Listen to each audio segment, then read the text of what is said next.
창세기 27장 25절 33절까지였습니다. 27장 25절에서 33절까지 있겠습니다.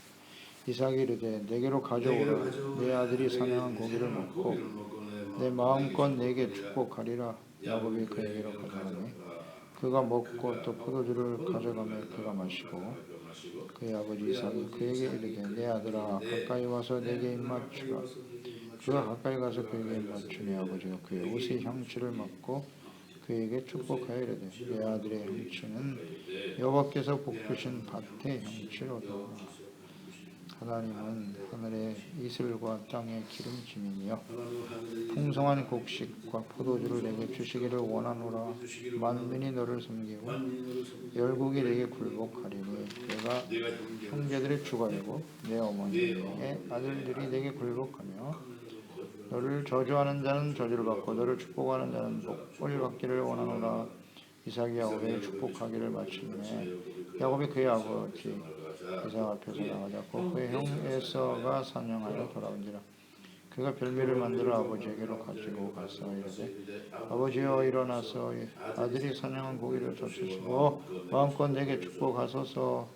그의 아버지 이삭이 그에게 이르되 너는 누구냐? 그가 대답하되 나는 아버지의 아들 곧 아버지의 맏아들 에서로서이다. 이삭이 심히 크게 떨며 이르되 그러면 사냥한 고기를 내게 가져온 자가 누구냐? 내가 오기 전에 내가 다 먹고 그를 위하여 축복하였은즉 그가 반드시 복을 받을 것이니라. 언약의 복을 계승하게 된 야곱, 분별력이 없는 이삭. 눈이 어두워 자신이 누구에게 축복을 하는지를 알지 못하고 또 영적 분별력이 없어서 야곱이 아닌 에서에게 축복하는 것이 옳다고 확신하고 있는 이삭. 이렇게 분별력이 없는 이삭으로 인해서 리브가와 야곱이 거짓말을 하게 되고 하나님의 이름을 망령되이 여기는 죄를 범하게 되었습니다. 그럼에도 불구하고 하나님의 주권적인 은혜가 야곱에게 주어졌다. 이렇게 이삭의 분별력 없음과 또 아내인 리브가의 조급함이 거짓과 하나님의 이름을 망령되이 여기는 죄를 만들어냈다는 것이죠. 그럼에도 불구하고 야곱에게 이 언약의 축복이 이어지게 하신 것은 우리 사람들의 그 연약함과 어리석음에도 불구하고 하나님께서 은혜로 이 복을 이어가게 하셨다라는 거죠.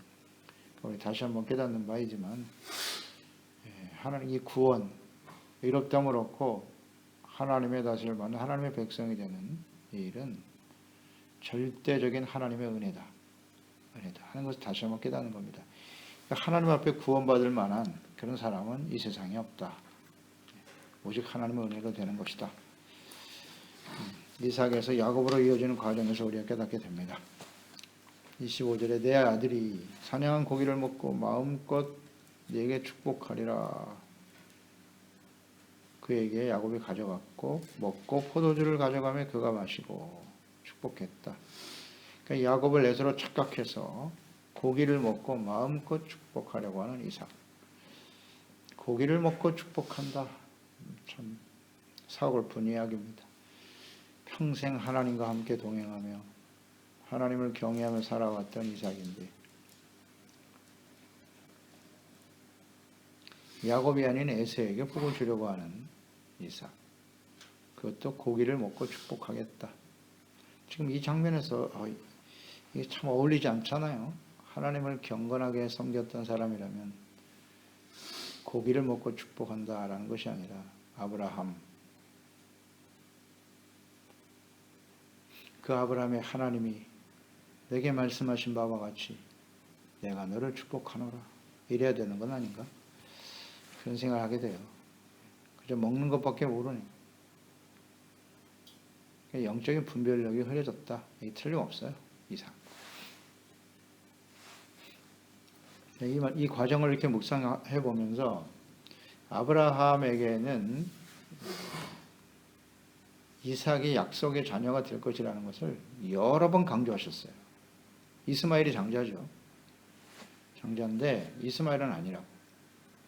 이삭이 약속의 자녀가 될 것을 여러 번 말씀하셨기 때문에 아브라함은 그 약속을 이삭에게 계승하는 일에 대해서 주저함이 없었고 아주 확신이 있었죠. 확신이 있었습니다. 그런데 이삭의 경우는 아브라함과는 좀 달라요. 그렇게 여러 번 말씀하시지 않았단 말이에요.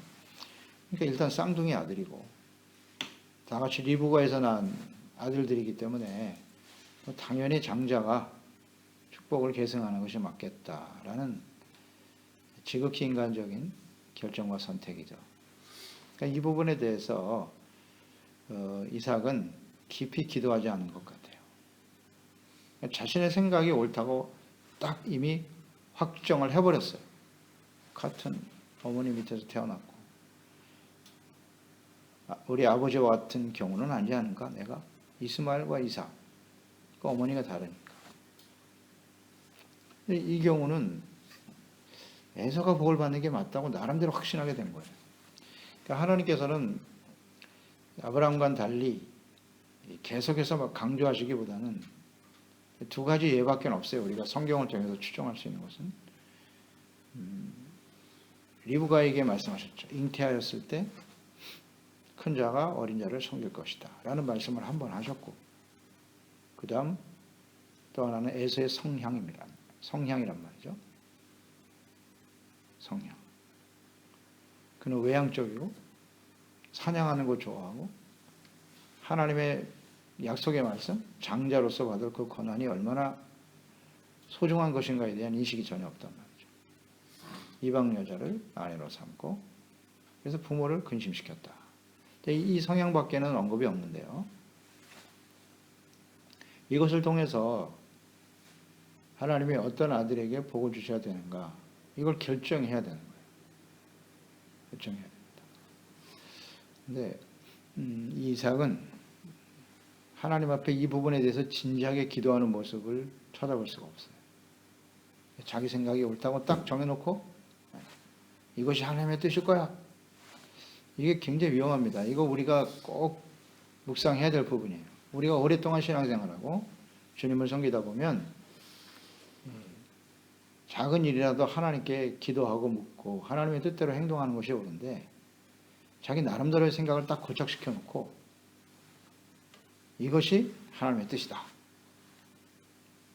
이런 이삭과 같은 이런 생각을 할 때가 많아요. 신앙생활 오래 한 사람들에게 나타나는 현상이에요. 그리고 나이가 들었잖아요. 나이가 들고 신앙의 연륜이 쌓이고 내가 이렇게 오랫동안 하나님과 동행하며 살았으니 내 생각이 옳아. 이걸 조심해야 됩니다. 이걸 조심해야 돼요. 내 생각이 다 옳은 게 아니에요. 하나님 앞에 항상 기도하고 묻고 하나님의 말씀 앞에서 하나님의 뜻이 어떠하신가를 알아야 되죠. 그러니까 아내가 여러 번 말했을 텐데 이 아내의 말을 완전히 무시했을 거예요. 그렇지 않아. 이렇게. 이런 것들도 일종의 교만이죠.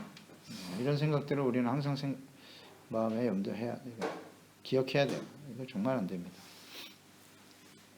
27절에 그 가까이 가서 입 맞추고 아버지가 그의 옷의 향취를 맡았다. 내게 와서 입 맞추라. 이 과정을 통해서 그 아들의 향취를 맡게 되었다는 거죠. 축복하되 내 아들의 향취는 여호와께서 복 주신 밭의 향취로다. 입 맞추게 되면 향을 맡게 되겠죠. 옷의 냄새. 그러니까 이 모든 과정을 이 리브가는 잘 알고 있었고 철저하게 준비시켰죠. 그래서 야곱에게 에서의 옷을 입힌 거예요. 에서의 향취가 나도록 아주 철저하게 준비했네요. 리브가는. 그러나 이 지혜는 인간적인 지혜다. 하나님이 주신 지혜는 아니다. 이런 것도 우리가 묵상해 봤고요. 이삭은 여호와께서 복 주신 밭의 향취로다. 이렇게 나름대로 생각하고 있었다는 거죠. 에서에게서 난 냄새는 가나안 땅의 들냄새가 났겠죠. 들냄새. 그래서 에서가 장자이기 때문에 여호와께 복을 받는 것이 맞다. 마지막 순간까지도 뭐 조금도 흐트러짐이 없어요. 에서가 여호와께 복을 받는 것이 맞다. 확신하고 있네요. 향기가 났다. 옷의 향기는 여호와께 복 주신 밭의 향취로다. 그래서 향기를 가지고 맡고 축복했다. 이런 과정을 또 묵상해 보면 예수 그리스도죠. 예수 그리스도의 의의 옷을 입고 거기서 풍기는 생명의 향기. 이 향기로 하나님의 복을 이어가는 이런 과정도 묵상하게 되네요. 예수 그리스도의 의의 옷, 생명의 향기. 로마서 13장 14절에 보면 오직 주 예수 그리스도로 옷 입고 예수 그리스도의 옷을 입어야 된다. 정욕을 위하여 육신의 일을 동무하지 마라. 예수 그리스도의 옷을 입어야, 의의 옷을 입어야 생명의 향기가 나는 거예요. 하나님의 축복을 받을 수 있어요. 다른 옷은 안 돼. 또 에베소 4장 22절 24절로도 연결되죠. 너희는 유혹의 욕심을 따라 썩어져가는 구습을 따르는 옛사람을 벗어버리고 오직 심령이 새롭게 되어 하나님을 따라 의와 진리의 거룩함으로 지으심을 받은 새 사람을 입어라. 의와 진리의 거룩함으로 입은 사람. 의의 옷을 입어야 된다는 거예요. 예수 그리스도로 말미암아. 또 고린도후서 2장 14절 16절에 보면 향기가 나오죠. 항상 우리를 그리스도 안에서 이기게 하시고 우리로 말미암아 각처에서 그리스도를 아는 냄새를 나타내시는 하나님께 감사하노라. 우리는 구원받는 자에게나 망하는 자들에게나 하나님 앞에서 그리스도의 향기다. 이 사람에게는 사망으로부터 사망이 이르는 냄새가 될 것이고 저 사람에게는 생명으로부터 생명이 이르는 냄새가 될 것이다. 이런 말씀하셨네요. 향기가 하나님께 복을 받은 향기라고 하는 이 말씀 속에서 묵상되는 바입니다. 그러니까 예수 그리스도의 의의 옷을 입고 그리스도로 말미암아 우리가 생명을 누리게 되는 것, 이것이 중요하죠. 그러니까 사망의 냄새가 될 수도 있고 누구에게는 우린 그리스도의 향기가 되어서 믿고 따르는 사람에게는 생명이 될 것이고 거부하고 불순종하는 사람들에게는 사망의 냄새가 되겠죠. 향기가 복이 된다. 이건 아주 분명해요. 분명합니다. 우리의 삶 자체가 이렇게 사람들에게 영향을 미치게 될 텐데 말이죠. 향기라는 것은 뭐 숨길 수가 없지 않습니까? 냄새는 숨길 수가 없어요. 그 안에서 썩은 냄새가 나는, 아무리 겉으로 뭐 화려한 옷을 입고 포장을 해도 그 썩은 냄새 나는 그건 막을 수가 없어요. 그러니까 우리는 세상 사람들에게 이런 그리스도의 생명의 향기가 되어가는지 이런 것들 잘 생각해 봐야 돼요.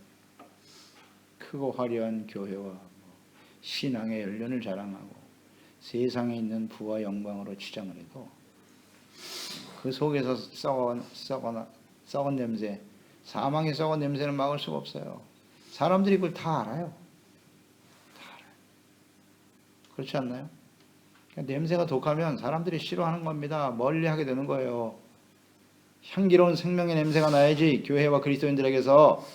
왜 멀리할까요? 사람들이요. 냄새가 나거든. 아주 고약한 냄새가 나거든요. 그러니까 멀리하는 거예요. 정말 당연하다고 봅니다. 하나님께 복을 받은 향기, 예수 그리스도의 의와 거룩함. 28, 29절에 이제 축복하는 내용이 나오죠. 이제 야곱에게 축복하는 내용인데요. 하늘의 이슬과 땅의 기름짐, 풍성한 곡식과 포도주를 내게 주며. 축복의 내용은 두 가지로 요약할 수 있어요. 하나는 땅의 기름진 복이네요. 하늘과 땅을 지으신 하나님께서 복을 주심으로써 곡식과 포도주가 풍성하게 되고, 즉 삶에 필요한 모든 것을 풍성하게 채워주시는 복이다. 복이다.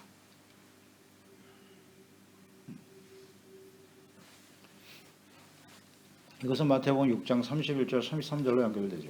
무엇을 먹을까 입을까 마실까 염려하지 마라. 이는 다 이방인들이 구하는 거야. 너희 하늘 아버지께서 이 모든 것이 너에게 있어야 할 줄을 아신다고. 그러므로 너희는 하나님의 나라와 그의 의를 먼저 구하라. 그러면 이 모든 것을 너에게 더하시리라 라는 말씀과 연결이 돼야 돼요. 그러니까 하나님께서 우리가 이 땅에 살아가는 동안 이 필요한 것을 다 알고 계시다. 풍성히 채워주신다고 좀 약속하시잖아요. 그런데 이걸 단순하게 내가 이 땅에 살아가는 동안 잘 먹고 잘 사는 게 복이다. 여기만 초점을 맞추면 안 돼요.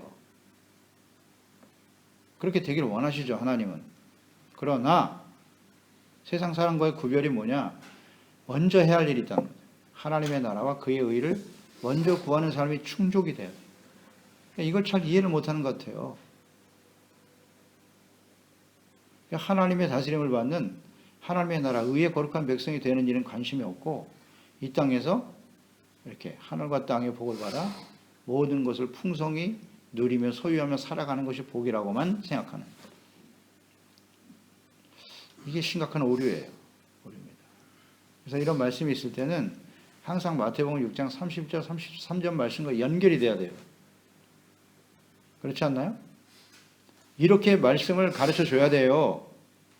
그저 세상에서 잘 되고 풍성히 누리면 그게 다 복을 받은 사람이고 라고만 생각해서는 안 된다는 거죠. 그러니까 쉽게 부패하고 썩어가는 거잖아요. 이게 중요한 진리인데 또 하나 이제 29절로 연결이 되는 거죠. 이것과 같이 이 하나가 되어질 때 이 하나님의 약속의 축복이 온전히 이루어지는 거예요. 만민이 너를 섬기고 열국이 내게 굴복하게 될 거야. 내가 형제들의 주가 될 거고 어머니 아들들이 내게 굴복하게 될 것이다. 너를 저주하는 자는 저주를 받고 너를 축복하는 자는 복을 받게 된다. 그러니까 만국과 열국이 굴복한다. 복의 근원이 된다는 것이죠.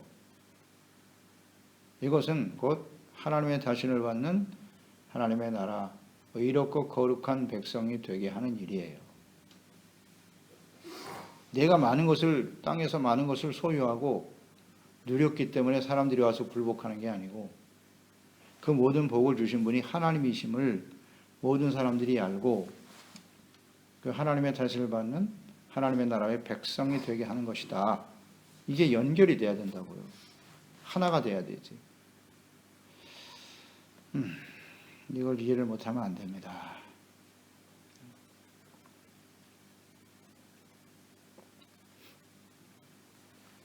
이는 아브라함에게 주신 복의 내용과 같죠. 창세기 12장 3절에 너를 축복하는 자는 내가 복을 내리고 너를 저주하는 자에게는 내가 저주할 것이다. 땅의 모든 족속이 너로 말미암아 복을 얻을 것이다. 복을 얻을 것이다. 하나님을 경외하는 자를 하나님이 높여주시는 거잖아요. 높여주신다.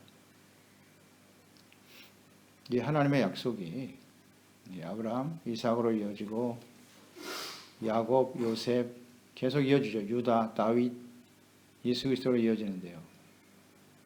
이 축복을 받은 사람들이, 이 약속을 받은 사람들이 이스라엘 아닙니까? 근데 이스라엘이 왜 이렇게 됐나요?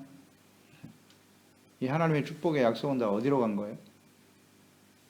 그러니까 이렇게 약속을 잘못 이해하면 안 된다는 거예요. 그러니까 이스라엘 백성들은 이 하나님이 주신 이 축복의 말씀, 야곱에게 주신 이 약속의 말씀 중에 이 첫 번째 하신 이 말씀에 더 많은 관심을 갖고 있어요. 그래서 부를 얻고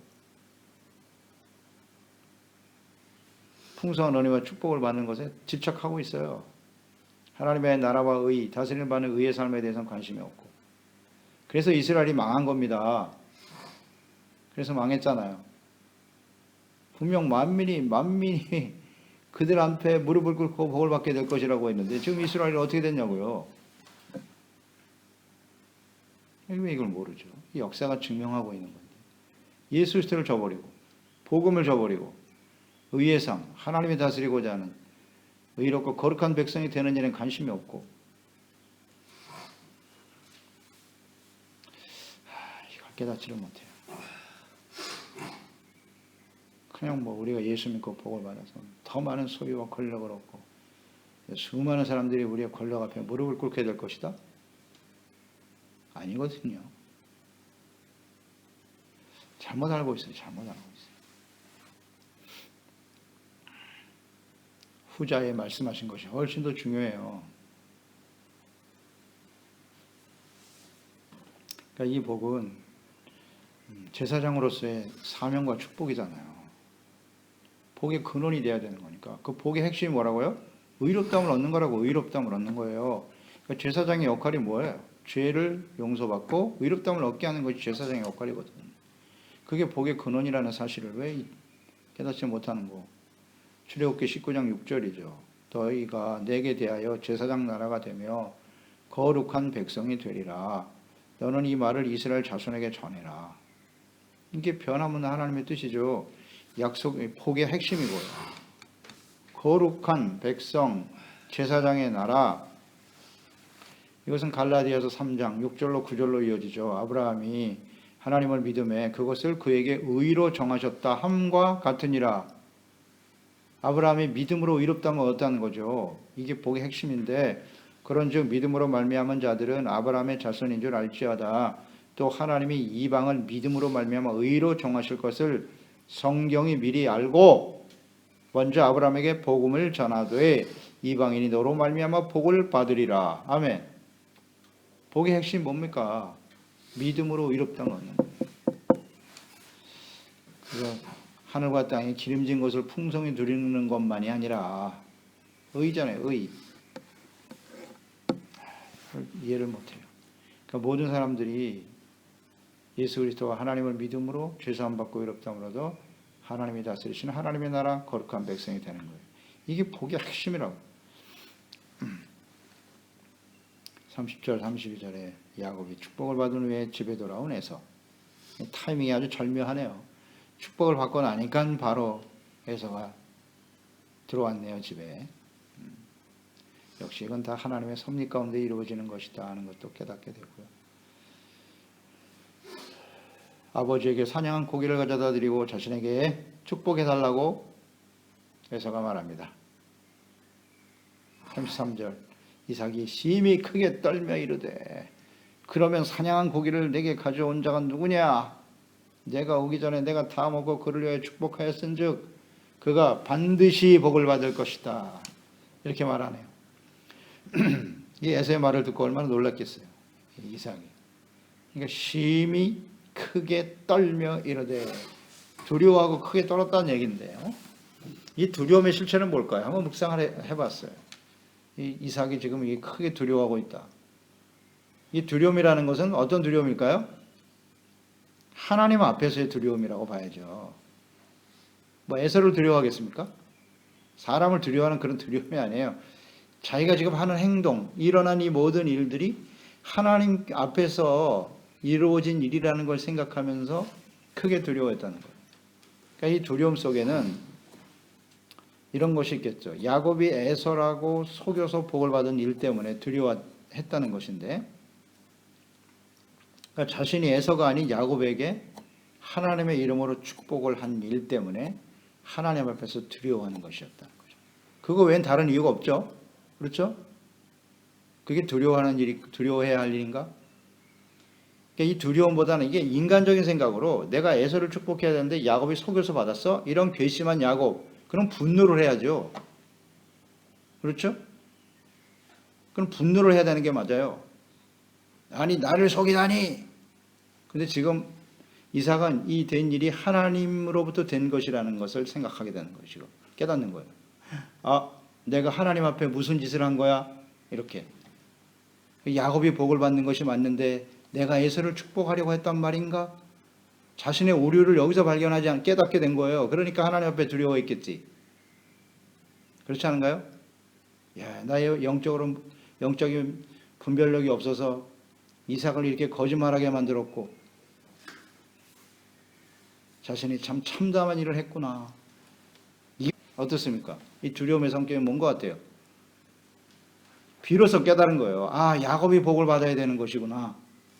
이게 하나님의 뜻이었구나. 자기가 심각한 오류를 범할 뻔했던 거예요. 사실은 에서가 복을 받았다면 저는 이것 때문에 두려워했다고 봅니다. 그러면서 그가 한 말이 틀림없죠. 반드시 그가 복을 받는다. 돌이킬 수 없다는 거예요. 다시 말하면 야곱이 복을 받는 것이 하나님의 뜻이야. 그런데 내가 너에게 무슨 말을 한 것이니 도대체. 이게 맞다고 봅니다. 그래서 두려워하는 거예요. 하나님 앞에서. 하나님의 뜻을 깨닫지 못하고 자신의 생각과 뜻대로 결정하려고 했으니 얼마나 두려운 일입니까? 하나님의 뜻을 깨닫게 되었다. 반드시 그가 복을 받는다. 그게 하나님의 뜻이라는 거예요. 하나님의 뜻이고 돌이킬 수 없다. 이것 때문에 두려워했다. 그러니까 우리가 이런 두려움을 종종 이해하게 돼요. 그러니까 이런 두려움이 우리 가운데 있는 것이 처음에는 그게 죄인지 모르고 자기가 옳다고 여기면서 행동하고 결정하고 나아갔는데 하나님의 말씀을 묵상하면서 이 하나님의 뜻이 아님을 깨닫게 되었을 때 어떻습니까, 여러분? 그때 두려움이 생겨야 안 생겨요? 생기죠. 나름대로 내가 이것이 하나님의 뜻이라고 확신하면서 갔는데 결과적으로 보니까 그게 아니었던 거야. 모든 삶의 어떤 현실이 내 뜻대로 되지 않거나 시련과 환난에 봉착하기도 하고 그때 비로소 이게 내가 잘못된 선택과 결정을 했던 것이구나. 이게 하나님의 뜻이 아니었네 라는 걸 깨달을 때 이해되지 않습니까? 시험이 두렵죠. 하나님의 뜻대로 행하지 못했다는 것이 두려움이에요. 이런 걸 우리가 묵상하게 됩니다. 그래서 항상 나의 생각을 앞세우기 전에 겸손히 하나님께 뜻을 묻고 하나님의 인도하심을 따르는 또 하나님의 섭리에 순종하는 겸손한 사람이 되어야 되겠다는 걸 묵상하게 되네요. 기도하겠습니다. 하나님 아버지, 오늘도 주의 말씀을 묵상하면서 이삭의 영적인 분별력이 없는 상태에서 잘못된 선택과 결정을 하려고 했을 때 하나님께서는 리브가와 야곱이 하나님의 이름을 망령되이 여기며 거짓된 행동을 하게 함으로써 총체적으로 이 가정에 심각한 문제가 있음을 아시면서도 에서가 아닌 야곱에게 하나님의 축복이 계승되어질 수 있도록 하셨네요. 이것은 하나님의 주권적인 은혜고요. 에서는 이삭은 마지막 순간까지도 에서가 복을 받아야 된다고 생각했고요. 야곱이 대신 속에서 복을 받는 이 상황을 비로소 깨닫고 에서가 아닌 야곱이 하나님의 복을 받는 것이 맞구나 하는 걸 깨닫게 되었다는 거죠. 자신의 잘못된 선택과 결정으로 인해서 크게 두려워하고 있네요. 하나님 앞에서의 두려움입니다. 그렇습니다. 우리가 두려워할 분은 하나님이시죠. 하나님 앞에서 늘 말씀 앞에서 하나님의 뜻을 바르게 믿고 순종함에 따르는 하나님을 경외하는 태도, 이것이 얼마나 중요한가 하는 것을 깨닫게 됩니다. 그래서 늘 겸손한 자세로 하나님을 믿고 의지하고 하나님의 진리의 말씀을 쫓아 겸손한 자세로 주님을 섬기는 저희들이 될 수 있도록 도와주세요. 예수님의 이름으로 기도드리옵나이다. 아멘.